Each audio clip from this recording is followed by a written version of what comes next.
ठाकरेंच्या शिवसेनेला आणखी धक्क्यांची शक्यता वर्तवली जाते। 3 नेते ठाकरेंची साथ सोडण्याची चर्चा सध्या राजकीय वर्तुळामध्ये आहे। मुंबईतील 2 तर बाहेरच्या एका नेत्याबद्दल सध्या जोरदार चर्चा रंगल्यात।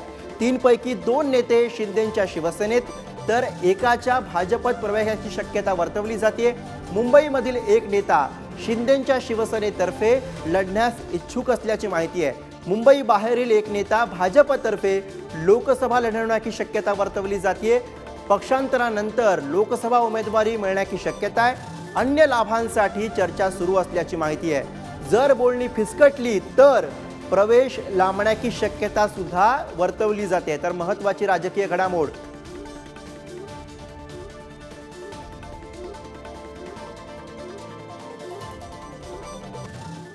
आणि यानंतर थेट जाऊयात ओम देशमुख आपले प्रतिनिधी भाजप कार्यालयाबाहेरून आपल्या सोबत आहेत।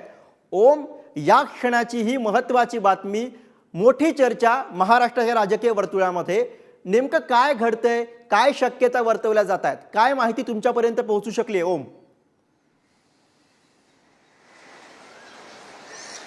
गुरु, जसं तू सांगितलंस की राज्यातल्या काही महत्त्वाच्या नेत्यांचा, विशेषत्वानं उद्धव ठाकरे गटातल्या काही नेत्यांचा, जी 3 नावं प्रकर्षानं चर्चिली जात आहेत, त्या तिघांचा शिवसेनेतून माफ करा उद्धव ठाकरेंच्या शिवसेनेतून बाहेर पडण्याचा आणि भाजप आणि महायुतीत सहभागी होण्याचा जो काही गेल्या अनेक दिवसांचा कयास बांधला जात होता, त्यावर कुठेतरी शिक्कामोर्तब होत आहे असं दिसतंय। मुंबईतील 2 आणि मराठवाड्यातल्या एका मोठ्या चेहऱ्याची महायुतीमध्ये सामील होण्याची जी काही तयारी आहे ती आता पूर्ण झाली असं कळतंय। या एका नेत्याला, जो मराठवाड्यातून येतोय, त्यानं पूर्वी काही काळ भाजप आणि संबंधित संघटनांचं काम सुद्धा केलेलं आहे। या नेत्याशी काल भाजपच्या प्रदेश पातळीवरील काही महत्त्वाच्या नेत्यांची चर्चा झाली आहे। या नेत्यानं काल दुपारी भाजपच्या प्रदेश कार्यालयात येऊन सुमारे अर्धा तास भाजपच्या नेत्यांसोबत चर्चा केल्याची माहिती समोर आली होती। या सगळ्या अनुषंगानं आज 10:30 ते 11च्या सुमारास उपमुख्यमंत्री देवेंद्र फडणवीस असतील, प्रदेशाध्यक्ष चंद्रशेखर बावनकुळे असतील, यांच्या उपस्थितीमध्ये त्या मोठ्या नेत्याचा भाजपमध्ये प्रवेश होणार आहे हे आता जवळपास निश्चित आहे। लोकसभेच्या अनुषंगानं सुद्धा त्या नेत्याला काही आश्वासित करण्यात आल्याचं समजतंय। अद्याप भाजपकडून ते नाव गुलदस्त्यात ठेवण्यात आलंय। कालच्या ज्या काही घडामोडी होत्या त्या सगळ्या घडामोडींच्या पार्श्वभूमीवर जर आपण एक एक बिंदू जोडत गेलो तर लोकसभा निवडणुकीची ज्या काही यादी ठाकरे गटाकडनं जाहीर करण्यात आली होती त्या यादीवर त्या नेत्यांना व्यक्त केलेली नाराजी असेल, शिवसेनेतली, ठाकरे गटातील अंतर्गत जी काही नेत्यांमधली उणीधुणी असतील, या सगळ्या पार्श्वभूमीवरती त्या नेत्यानं उद्धव ठाकरेंच्या शिवसेनेला सोडण्याचा निर्णय घेतला हे जवळपास निश्चित आहे।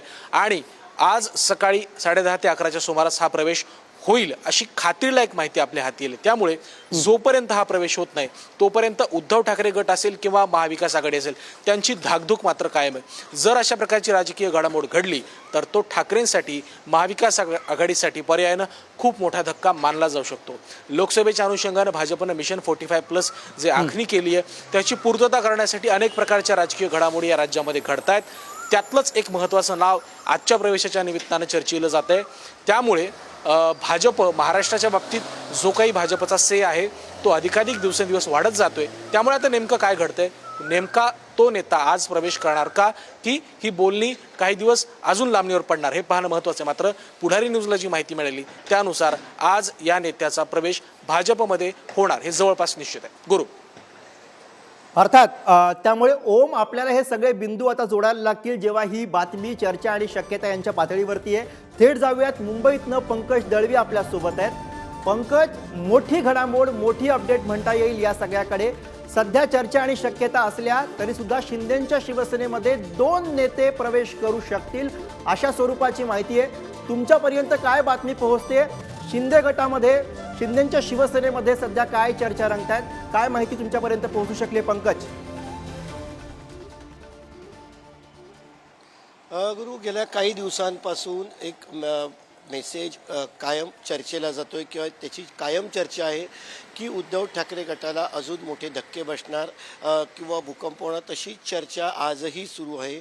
उद्धव ठाकरे यांच्या पक्षातले 2 मोठे नेते एकनाथ शिंदे यांच्यासोबत जाऊ शकतात अशी शक्यता जी आहे ती निर्माण केली गेली, तशी चर्चा मुंबईच्या राजकीय वर्तुळात सुरू आहे।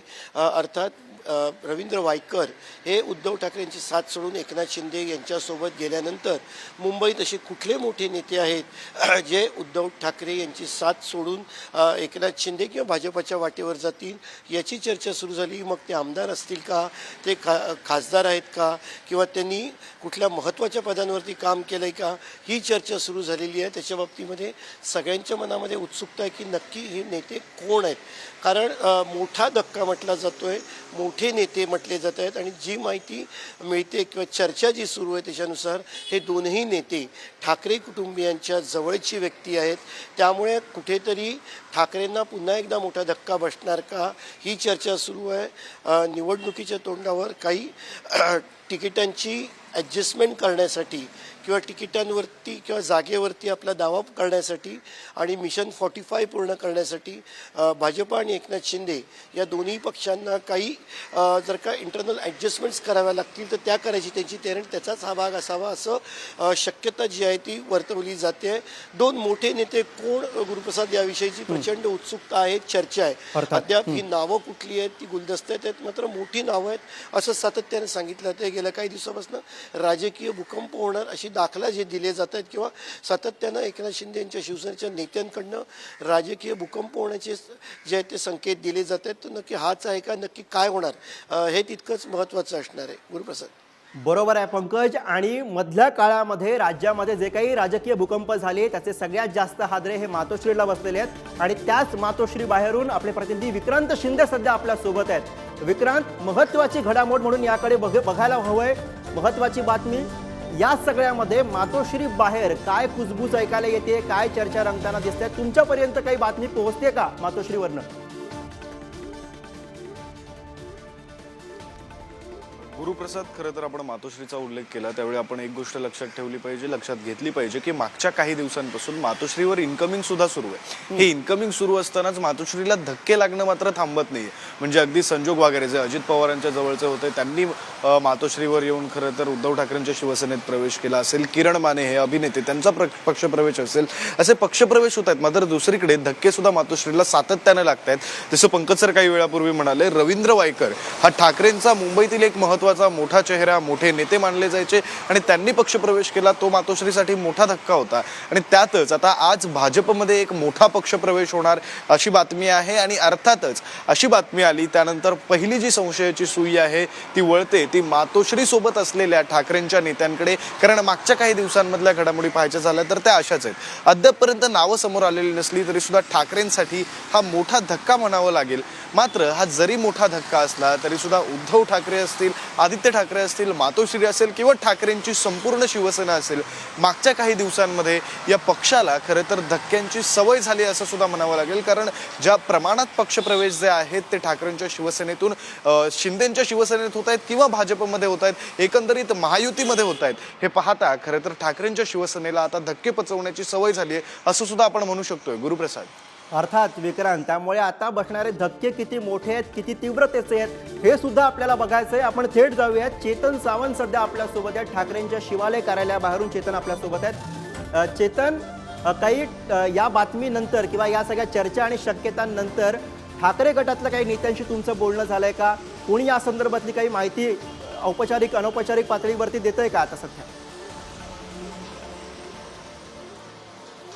नक्कीच गुरु, खरं तर आपण पाहिलं असेल गेल्या अनेक दिवसांपासून छत्रपती संभाजीनगरच्या जागेवरून ठाकरेंच्या शिवसेनेमधील दोन प्रमुख नेत्यांचा वाद सुरू होता. कुठेतरी नाराजी नाट्यमय आपल्याला पाहायला भेटत होतं. त्यामुळे चंद्रकांत खैरे असतील किंवा विरोधी पक्षनेते विधान परिषदेचे अंबादास दानवे असतील यांच्यामध्ये कुठेतरी वाद होते आणि नाराजी ही उघडपणे अंबादास दानवे यांनी बोलून दाखवली होती. त्यामुळे कुठेतरी या सर्व गोष्टींचा किंवा या सर्व पक्षांतराच्या संशयाची सुई ही कालपासून विरोधी पक्षनेते विधान परिषदेचे अंबादास दानवे यांच्यावर येते. मात्र प्रत्येक वेळी अंबादास दानवेंचंच नाव का येतं याचं पण मुख्य कारण आहे. कारण ज्यावेळी छत्रपती संभाजीनगरच्या लोकसभा उमेदवारीची चर्चा सुरू होती त्यावेळी आघाडीवर अंबादास दानवे यांचं नाव होतं. मात्र वरिष्ठ नेते असल्याने आणि जाणकार असल्याने चंद्रकांत खैरे यांच्या गळ्यात लोकसभा उमेदवारीची माळ पडली. त्यानंतर कुठेतरी अंबादास दानवे हे नाराज असल्याचं चित्र सगळं वर्तवलं जात होतं आणि त्यातून अंबादास दानवे यांनी देखील समोर येऊन आपली नाराजी व्यक्त केली होती, मात्र पक्ष सोडून जाणार नसल्याची ग्वाही देखील त्यांनी दिली होती. त्याचप्रमाणे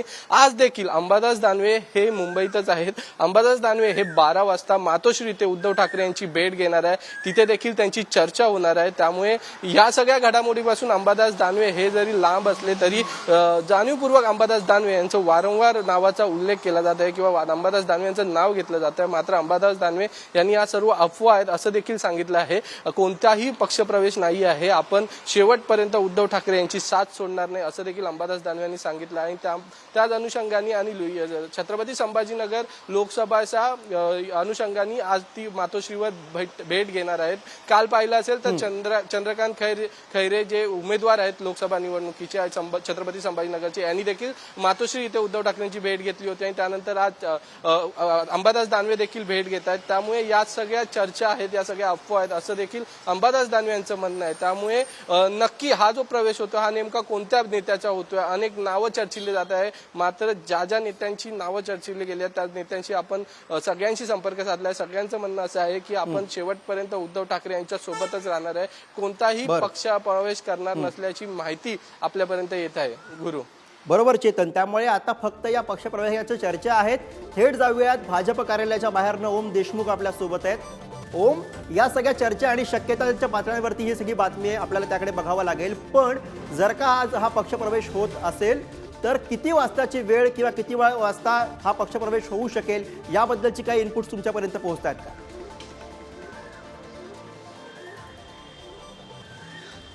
गुरु, साधारणपणे 10:30 ते 11च्या सुमारास एक मोठा पक्षप्रवेश होईल अशा प्रकारची माहिती काल भाजपच्या प्रदेश कार्यालयातून देण्यात आली होती. त्यासाठी जी तयारी असेल ते सुद्धा करण्यात आली होती. काल रात्री या सगळ्या संदर्भात ज्या काही औपचारिकता होत्या त्या पूर्ण करण्यात आल्या होत्या. दुसरी महत्वाची गोष्ट म्हणजे काल रात्रीच्या सुमारास भाजप कार्यालयात ज्या काही हालचाली दिसून येत होत्या त्यावरून उद्या काहीतरी मोठं होणार आहे, उद्या कुठला तरी मोठा प्रवेश आहे याचं एक अंदाज येत होता. काही कागदपत्रांची पूर्तता असेल, औपचारिकदृष्ट्या काही टेक्निकल टर्म्स ज्या असतात त्या पूर्ण कराव्या लागतात, त्या सगळ्याबाबत काल प्रदेश कार्यालयामध्ये हालचाली सुरू होत्या. जी औपचारिक गोष्टी आणि सगळ्या टेक्निकल टर्म्स पूर्ण करणारी जी टीम आहे त्यांच्या वतीनं जी काही धावपळ सुरू होती त्यावरून एक मोठा प्रवेश आज होतोय हे नक्की स्पष्ट आहे. इथे काही महत्त्वाच्या गोष्टींचं उद्घाटन सुद्धा आज देवेंद्र फडणवीस यांच्या हस्ते होणार असल्याचं कळतंय. त्यामुळे देवेंद्र फडणवीस या प्रवेशाला हजर असतील, प्रदेशाध्यक्ष चंद्रशेखर बावनकुळे असतील. एक औपचारिक माहिती म्हणून काल शिवराज पाटील चाकूरकर यांच्या ज्या कन्या आहेत, माफ करा, यांच्या ज्या सून आहेत अर्चना पाटील चाकूरकर, यांचा प्रवेश होणार असल्याची माहिती समोर आली होती. मात्र हा प्रवेश म्हणावासा तितका मोठा नाही, कारण त्या अर्चना चाकूर ह्या लिमिट एक लातूर जिल्ह्यातील नेते आहेत. मात्र जो प्रवेश भाजपच्या वतीनं सांगण्यात येतोय तो प्रवेश खूप मोठा आहे. 11 वाजेच्या सुमारास हा प्रवेश होईल. देवेंद्र फडणवीस या प्रवेशाला हजर असतील असं कळतंय. त्यामुळे नक्की कोण येत आहे याची उत्सुकता भाजप कार्यालयामध्ये आहे. त्यामुळे आता पाहावं लागेल की नेमका कुठला नेता भाजपमध्ये दाखल होतोय आणि त्यावर बरीचशी समीकरणं मराठवाड्यातील अवलंबून असणार आहेत हे नक्की आहे. गुरु, बरोबर आहे ओम. त्यामुळे या बातमीनंतर आता या शक्यता आणि चर्चा नेमक्या किती खऱ्या ठरतात हे आपल्याला सगळ्यांना बघायचं. धन्यवाद ओम देशमुख, विक्रांत शिंदे, पंकज दळवी आणि चेतन सावत, तुम्हा सगळ्यांचे धन्यवाद या सगळ्या माहिती आणि विश्लेषणासाठी.